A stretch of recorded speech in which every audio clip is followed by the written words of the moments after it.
I'm going to start out with a question for those of you who are regulars here. Are we religious? Is Unitarian Universalism a religion? Yes, okay. I mean, this is a church, right? Some people have had their doubts about this. It's called First Unitarian Church, and it's yours. Does that make you religious?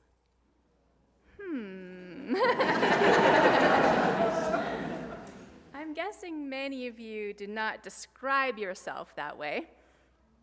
I mean, I'm an ordained minister, and I rarely describe myself as a religious person, although I do think it would be accurate to call me one. The problem has to do with the connotation that the word has picked up over the years. Religious sounds like somebody whose religion sets them apart from others in worldview and perhaps also in appearance and practice. I'm thinking of Ned Flanders here, right? Simpsons. It reminds me of people I've known who, if you exchanged more than a couple of words with them, were likely to start talking about God and too often, I'm afraid, felt an urgent need to convert others to their belief system, right? Not everybody who's religious is pushy, of course not, but that is one pretty strong connotation of religiousness in the United States, right? It has to do with the idea that to be religious is to accept a particular belief system, a set of creeds and authoritative church teachings, what is called dogma, having to do with a supernatural God. And in Unitarian Universalist churches, or UU churches for short, we don't have any particular creed. And although we teach values, there's not a set of official teachings that we expect you to receive as authoritative and final. So if that's what being religious is, then we would have to say that Unitarian Universalism is not a religion. And yet, religion's not as easy to define as that. You knew I wasn't going to just let it go at that, right? The Islamist scholar and religious historian William Graham, who was dean of Harvard Divinity School, once said that even he isn't really sure what a religion is. The dean of Harvard Divinity School, you guys. Not sure what religion is. The thing is that in most of the world's languages, there's no equivalent for what we call religion in the Western world. And here I mean what we in the dominant culture of the Western world call religion. Deen in Arabic, that's translated as religion, but it really just means the right way, and it's more specific than the word religion is in English. What we call religion here might be called dharma in Buddhist countries. Dharma means the teachings. But then what about the practices? And Buddhism doesn't include a supernatural God. The mind and its thoughts and beliefs are a central concern of the Western world. Think about the philosopher Descartes saying, "I think, therefore I am," right? And so Christianity, which has played a dominant role in the development of Western thought, has come to be characterized mainly as the acceptance of a set of beliefs, a creed. This very Western notion that religion is primarily about beliefs has been taken for granted to the point that Western thinkers tend to assume all religions are the same way. And accordingly, some people have questioned whether this, Unitarian Universalism, fits the bill. Even some UUs have raised this question. But I remember the year I spent as a chaplaincy intern at Brigham and Women's Hospital in Boston, where there was a huge Catholic population. To my surprise, I quickly learned that when somebody's medical chart said Catholic on it, I'd better just go in curious and listen carefully, because I could not necessarily predict their beliefs. I've met Catholics who believed in reincarnation and others who were Universalists. I've accompanied more than one Catholic to an abortion. These individuals did not agree with the official creed and doctrine of their church, and yet they still identified with it, and people who knew them also certainly still thought of them as Catholic. So obviously there's more to religion than creeds and dogma, but how do we properly define it? Some scholars like Joseph Campbell have noted that one possible root of the word religion is ligare, which means to bind or to connect. And so religare, religion, would be to reconnect or to bind back. That sounds like reconnecting with the source of all being from which we were born, and that's a beautiful idea. but linguists are skeptical. In the end, the word's roots are foggy, leaving us with the sense that the word gets at some important dimension of our humanness, but we're just not quite sure what it is. Maybe the simplest way to speak of it is to say that there's more to life than meets the eye. More to life than meets the eye. What I mean is that we are more than just mere objects, right? On the most scientific level, we are also phenomena, processes and experiences.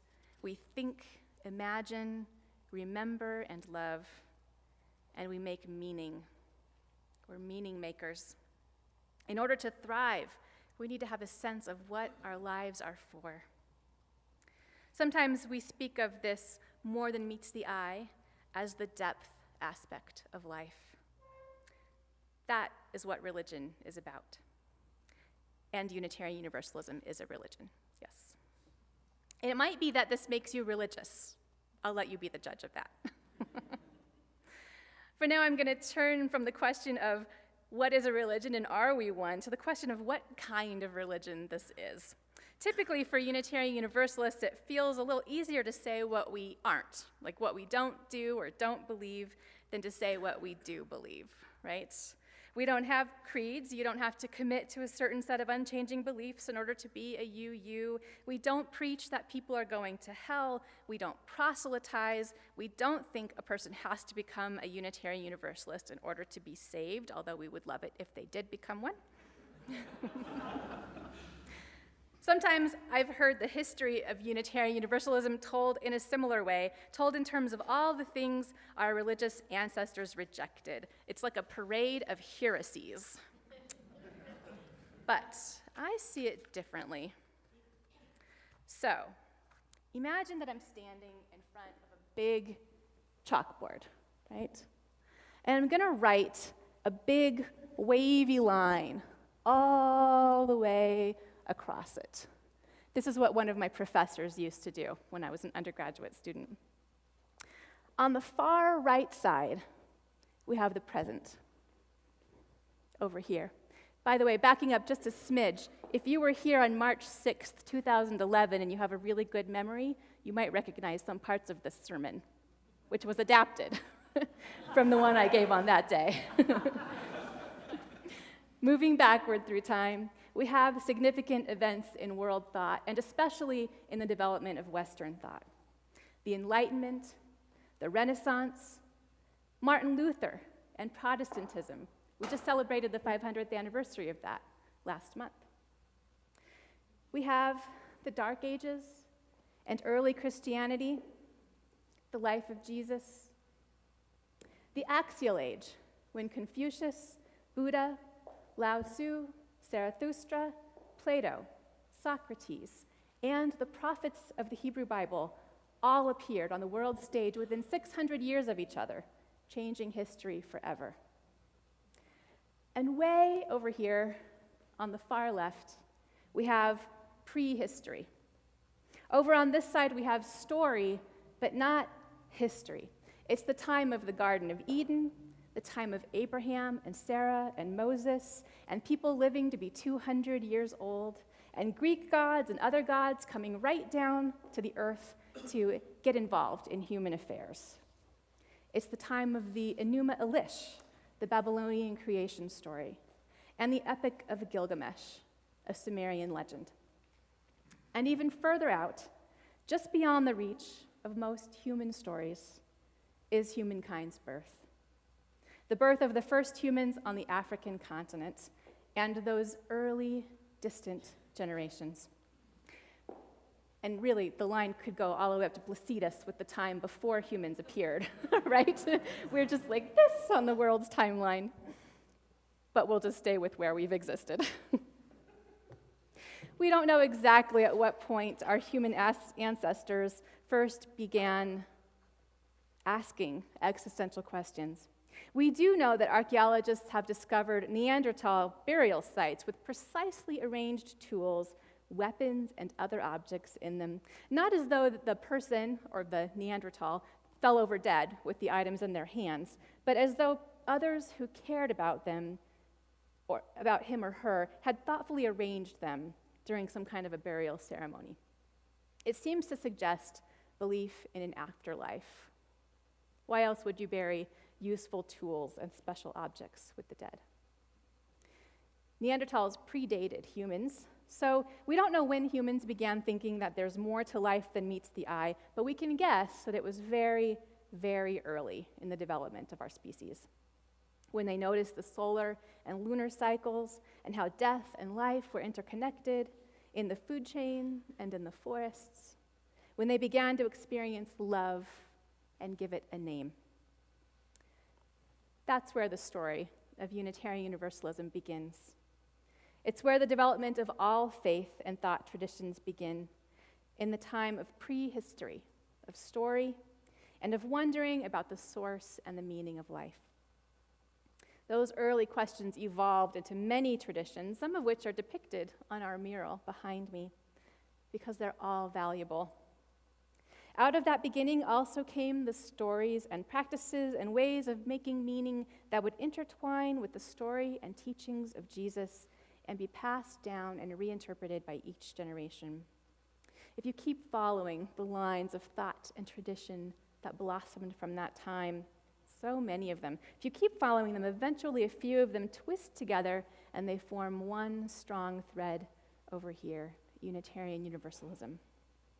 One big-hearted, justice-loving, diversity-embracing evolution of the meaning-making that began in prehistory.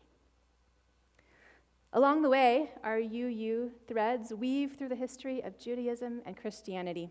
Many people are surprised to learn that in the first few hundred years after Jesus died, there was a lot of theological diversity among his followers. Not everybody agreed about the resurrection, for example, or whether he was divine. Each of his disciples had heard him in their own way, and each carried his teachings forward with slightly different angles.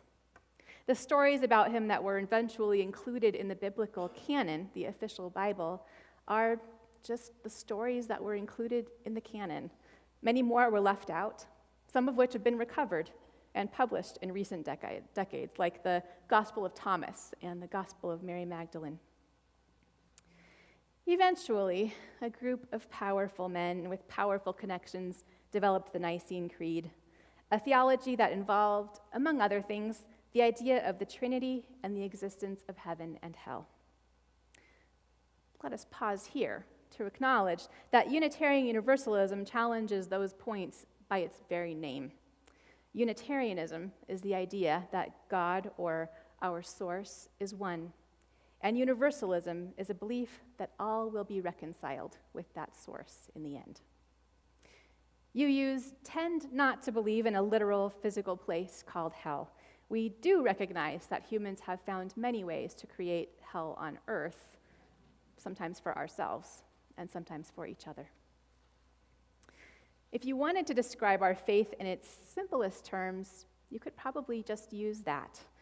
Unitarian Universalists believe that all people are one family from one source, and all will be reconciled with that source. But we have a little more time, and I'll bet you're curious about how we got from there to here. Our first notable ancestor after Jesus is Origen, a famous 3rd century theologian from Alexandria, Egypt. When he was 17, Origen tried to become a martyr for Christianity, but his mother, who had already lost Origen's father to martyrdom, and who had spent 17 years raising this passionate boy of hers, had no intention of literally throwing all that effort to the lions, so she hid his clothing so he couldn't leave the house. Stuck at home with no pants and nothing but time for reflection on his hands, Origen ended up devoting his life to discovering Christian truth through the use of reason. And one of the things his reason led him to realize is that if God is good and is love, then no one is going to hell. So he became a Universalist, our first Universalist ancestor. About a century later, another Egyptian scholar, Arius, promoted a Unitarian theology that said God is one and Jesus was human. It seems to me like this could have caught on. Trinitarian theologies are certainly trickier to explain. But the Trinitarians' efforts to counteract Arius were so effective that you can still hear the creeds they developed being recited in churches today. This is where the Nicene Creed came in, and some of you know the Apostles' Creed that followed. I believe in God the Father Almighty, maker of heaven and earth, and in Jesus Christ, his only Son, our Lord, who was conceived by the Holy Ghost. Still, Arius' theology did not disappear. Then there was Pelagius, an English monk, also of the 4th century, who believed in free will, the idea that humans have the wisdom and the power to choose between good and evil. Unfortunately, he was overshadowed by his contemporary Augustine, who cooked up the doctrine of original sin that says humans are essentially bad. In Origen, Arius, and Pelagius, we see early glimpses of what are now parts of Unitarian Universalism, that all are from one source, all are saved, and we have free will. These are 3 ideas that persisted over the centuries and showed up in the lives of other UU heroes. One was Michael Servetus, another teenager, this one not as easily thwarted as Origen. During the Reformation, Servetus noticed, as others would, that Jesus never spells out the Trinity in the Gospels. At the age of 19, he told both the Catholic and the newly established Protestant authorities, quote, "Your Trinity is a product of subtlety and madness. The gospel knows nothing of it." This was terrible timing. The Inquisition was still underway, and John Calvin had him burned at the stake. In 16th century Poland, there was Faustus Socinus, a trusted, maybe charismatic Unitarian who attracted some of the greatest minds of that time with his liberal Unitarian theology, but he also got the attention of the authorities, who snuffed out the so-called Socinian controversy, as well as its instigator. That same century in Transylvania, there was the Edict of Torta, passed in 1598 by King John Sigismund. It was the first law of religious tolerance, 1598. UUs today attribute some famous words to this King's Court preacher, Francis de Vide, who is quoted as saying, "We need not think alike to love alike." He never said that, but we can. It's a great line, and true. There are still many Unitarian congregations in Transylvania today, and actually January 13th will be the 450th anniversary of the Edict of Torta, and I'll be preaching about that soon after. And now, as we have these strands winding through history, we're getting closer to the present era. In 18th century England, Joseph Priestley, most famous as the scientist who discovered oxygen, was also a Unitarian minister. A brilliant man, he inspired quite a bit of growth in Unitarianism in England, which in turn inspired a mob to torch his home, library, and chapel. Narrowly escaping, he jumped on a ship to join his Unitarian friend Thomas Jefferson in the newly formed United States.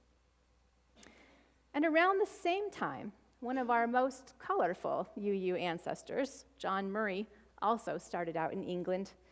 Originally an outspoken fire and brimstone Christian, Murray was converted by reason to Universalist Christianity, and he took up preaching it to others. You know by now that this will not end well. Murray lost his church, along with almost all of his friends and his wife and his only child.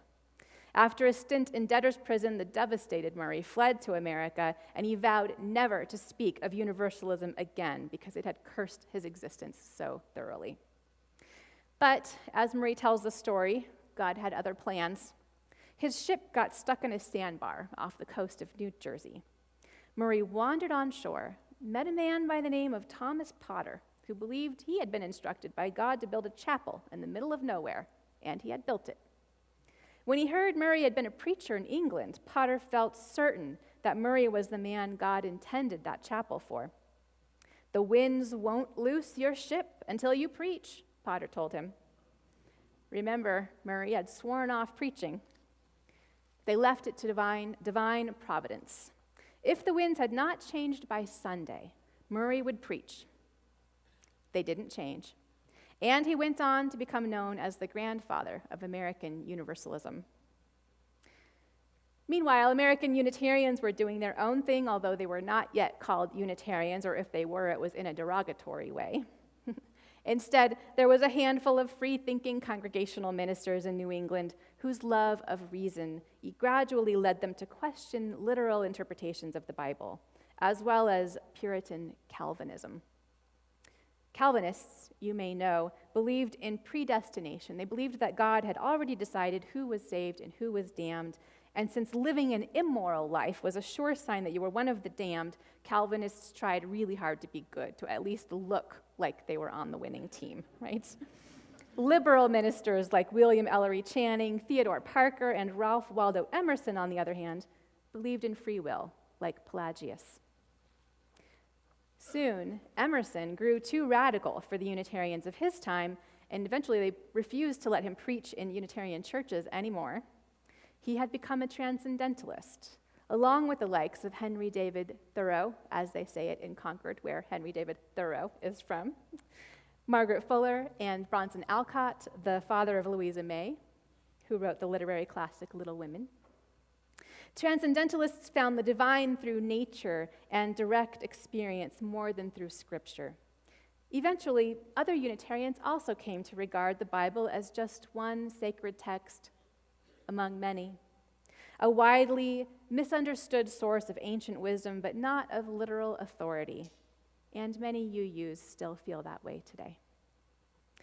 Christianity led to Unitarianism, Unitarianism led to Transcendentalism, and Transcendentalism, in turn, with its vague notion of the divine and its deep appreciation of nature, made room in our tradition for the humanist movement toward the end of the 19th century. Each of these changes was perceived as very radical and even upsetting when they occurred. Humanists attempted to reformulate liberal religion on completely rational, non-theistic grounds. This prompted some other Unitarians to try to agree on a statement of belief to rein in all this changing. A number of versions were suggested, many of which included God, but some ministers protested that without God or any shared belief, Unitarianism would cease to be a religion. There's that fear. But they didn't want a creed. They really did value tolerance. By the mid-20th century, around the time the Unitarian and Universalist denominations merged, a rational, atheistic humanism had come to dominate most UU congregations in the western half of the U.S. The use of ritual faded away. There were no candles or prayers, and sermons, if they were even called sermons, were very intellectual. Churches were called congregations or fellowships, not churches. Reason and science were paramount, and the belief that humans were ultimately responsible for their own condition and the condition of the earth reinforced a strong commitment to social justice. The social justice emphasis is a gift from our humanist era that we should never forget.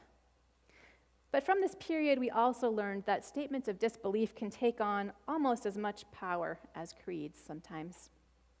I was raised as a UU, and I learned religious tolerance in Sunday school along with diverse ideas about God. But as a young person, I remember understanding that use of the word God among adults in my church was frowned upon and invited criticism. Gradually, ritual was reintroduced. UU women's groups had a lot to do with that. And in the early 2000s, there was a push to re-embrace what they called language of reverence, to bring poetry and metaphor back into our religious services, and to truly embrace the whole theological and atheological diversity within our congregations, in which for some people the direct experience of transcending mystery and wonder is a direct experience of God, while for others it is a direct experience of life, of loveliness, of the good. In these distinct and weaving threads that make up the history of our UU timeline, you can see many of the stories and values that still make up Unitarian Universalist Church as it is today. Like Arius, UUs on the main believe that people are from the same source, one family. Some call that source God. Others, like the humanists of the mid-20th century, feel it's better explained in natural or scientific terms. Some leave it undefined, and that's okay too. Like Origen and John Murray, UUs tend to believe that all will be reconciled with that source. We're born from it, and we return to it. Maybe we're never as far from it as we think. And like Origen, we embrace the use of reason in the path of meaning and truth.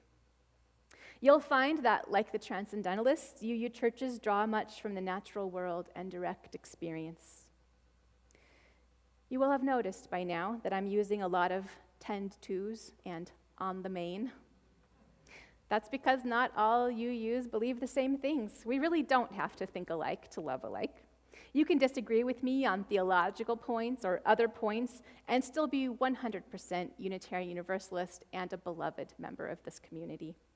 In fact, if you respectfully share a different view or information with me, I'll be glad for the chance to get to know you. In the beginning, I pointed to the far left side of this timeline and I spoke of the ancient question, what does it mean? What does it mean to be alive? That's one thing that has not changed. Over many thousands of years, we still struggle and wonder and marvel at being alive. Unitarian Universalism is a big embrace of that questioning and seeking. It's a living tradition with roots as old as life itself and ideas as new as the latest scientific discovery. Whoever you are, wherever you are on your spiritual journey, I'm glad you're here. Welcome. Please rise in body or spirit for hymn number 318 in the gray hymnal, We Would Be One.